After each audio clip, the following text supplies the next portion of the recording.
Welcome to another weekly edition of the Best Way to Smoke Weekly News with Serpo Jr. And Big J. Let's get right into it. In the article in Marijuana Moment, they say the federal decriminalization of marijuana is not just enough on this drug war.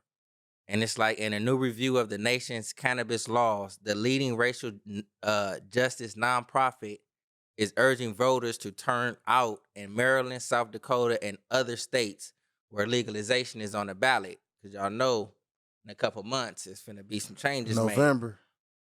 made. But what they breaking down inside of this article is they saying even though if cannabis is passed on a federal level, Right. a lot of people with cannabis convictions may not be overturned. Right. So it's like they just letting you know, it's like if we pass this on a federal level, most of your cannabis convictions is done on the state level.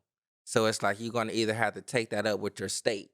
If you haven't got like a federal case with cannabis, they basically saying you gotta take that with the state. And right now a lot of states are working to knock that shit out anyway. Mm-hmm. Especially I know California is one of them. Yep. So moving on. LA Times. A man wasn't given a bed in LA County jails for 2 nights. A judge just declared a mistrial. By Alan. Bear with me on this. Teckerman Diane. That's what I'm going with. A Superior Court judge declared a mistrial Wednesday in a case against a man facing life in prison because the Los Angeles County Sheriff's Department kept him in jail cells without beds or blankets for 2 nights. There is absolutely no way if there was a conviction that it would stand. Judge Daniel Londale said during the hearing at the Long Beach courthouse, according to the transcripts reviewed by the Times, Londale cited arguments by the man's attorney indicating that his client was losing focus during the trial and unable to help with his own defense. That's because of sleep deprivation.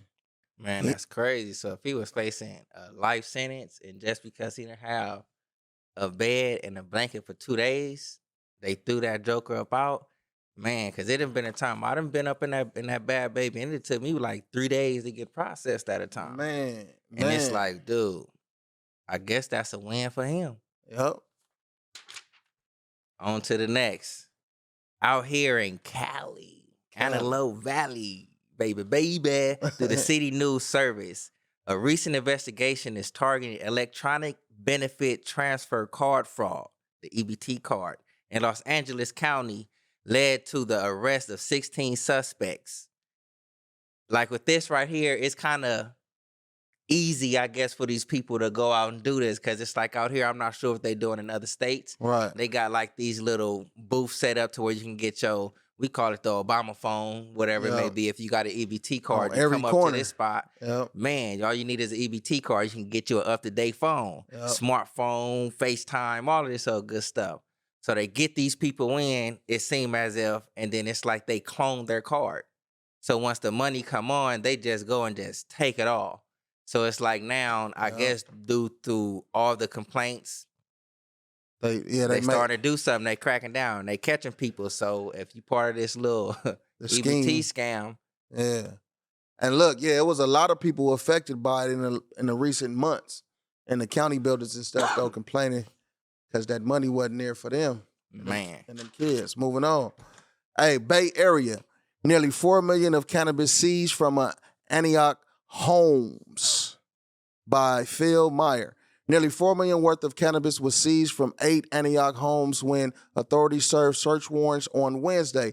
The California Department of Cannabis Control, DCC, confirms to Chrome 4 in total 4,400.65 pounds of cannabis and 5,251 cannabis plants were taken. Rainbow Fentanyl seized. That's bad. That's a bad look.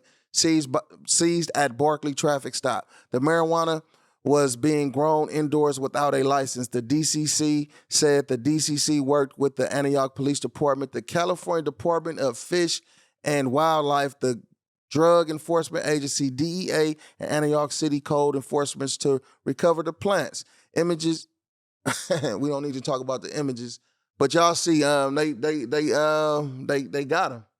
So it's like the way things are trending, man. We always talk about doing stuff on the right way, doing stuff the right way, and trying to make a dollar in this industry the right way. But we know it's hard though, and it's hard for a lot of small people that's trying to make things happen.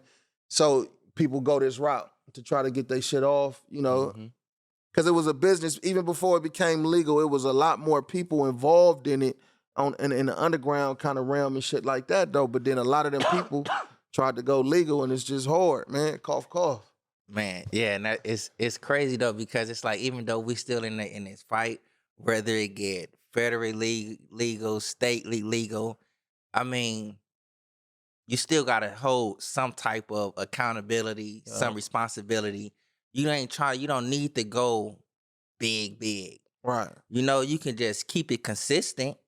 You don't need an access of it. Right. So even if it pass federally, if it don't, I say if you are within the cannabis realm, growing, whatever it may be, don't go excessive. Once you go excessive, you get too many eyes up on you. Yeah. Things come at you from the law. You got robbers on the side or whatever it may be. Just, you know what I'm saying? Just keep it consistent. Yep. And like they said, something that sparked interest in them even looking at in their direction is the electricity bill and all that kind of stuff, the power, the water, all that just, set the alarm off. Moving on. To the next. All right, the article in the marijuana moment by Kyle Jager. FBI says CBD use is an automatic disqualifier for employment despite federal hemp legalization. The FBI said on Thursday that the recent use of marijuana and even CBD automatically disqualifies people from working at the federal agency. People interested in joining the FBI must have abstained from consuming cannabinoids, including the non-intoxicating kind, for at least a year before submitting an application. So it's pretty much, if you're trying to get any type of employment within the federal field, whether like FBI, CIA, all that old good type stuff, like the bills and the laws that's been passed to where it's like marijuana use can't be used against you. These, I guess, are federal entities, and it's not legal on the federal level. And they even saying, I guess, if it is federally legalized, you still won't be able to get on the force unless you at least a year clean of any cannabinoids. Yeah, anything. Yeah, the CBD, the hemp, and those have been federally legalized since 2018. So with that being said, you would think that it wouldn't stop nothing, but it's not this is not getting you high and shit like that though. But I mean, it is what it is, and it's a tough situation because somebody that's federally employed might have an ailment to where CBD or something like this could help them, and they can't even use it. They got to take the pills and the medicine and shit like that. Yeah, that's crazy. So for all you people out there trying to get into like any federal field, like check it out and see what's going on with it, because it's like just how Big J say, like, man, it can be a CBD cream that I can be using for an ache, a pain or something like that. So you mean that's just going to disqualify me automatically from joining the force? Man, my expertise and knowledge may well exceed whoever is making that decision. So yeah, man, do your due diligence. That's the best way to smoke weekly news with Surfo Jr. Big J.